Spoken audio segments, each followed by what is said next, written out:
All right, John. So let's say a customer has their vSAN environment, but they also have some network overlays like NSX in their environment, or maybe they have some firewalls, things like that. Can they run vSAN with those in place as well? So vSAN is supported and works great with NSX today. You have vSAN and you have NSX in your environment. If you are going to run vSAN traffic through a VDS that's managed by NSXT, do use VLAN back port groups. And so just like you would for other storage or vMotion or all management VM kernel port traffic classes, use VLAN back port groups. So if there's any issues with NSX, you're not going to lose access to your host or availability of VMs. You're not going to create a chicken egg problem. It's a little bit like burger and fries. They go great on the same plate together, but you don't take your fries and stick them kind of inside that burger like that. That's weird. I know I may get some regional flack from Louisianans or Canadians here, but y'all are strange. So next up, though, if you do want to use some type of ECMP fabric or hardware provided overlay that does its own overlay within the switching, there's hardware VTAPs or things like that. I mean, that's kind of on you. It's just a matter of how much overlay do you want to do there from a troubleshooting or isolation. Are you going to be able to operationally support that? Now, the next thing to think about is firewalls and IDSs.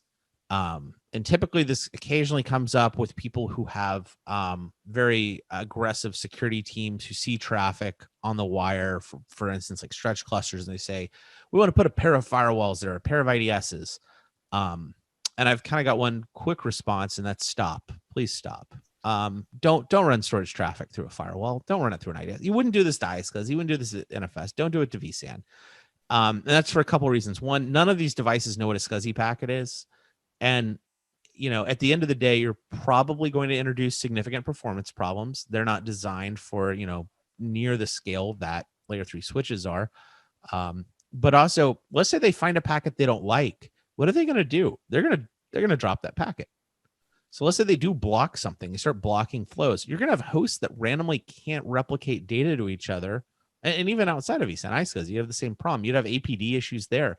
You're going to crash your storage network with weird network errors that you can't readily diagnose or have visibility to. This is, at best, you're just going to have performance problems. At worst, you're going to crash your entire cluster. So I don't think I've ever put anywhere on docs.vmware a support statement that says don't put a firewall or an IDS in the middle of your storage network. But this is kind of one of those things I feel like assumed we didn't need to say, like, don't put peanut butter and jelly in your servers. So yeah, please don't do that.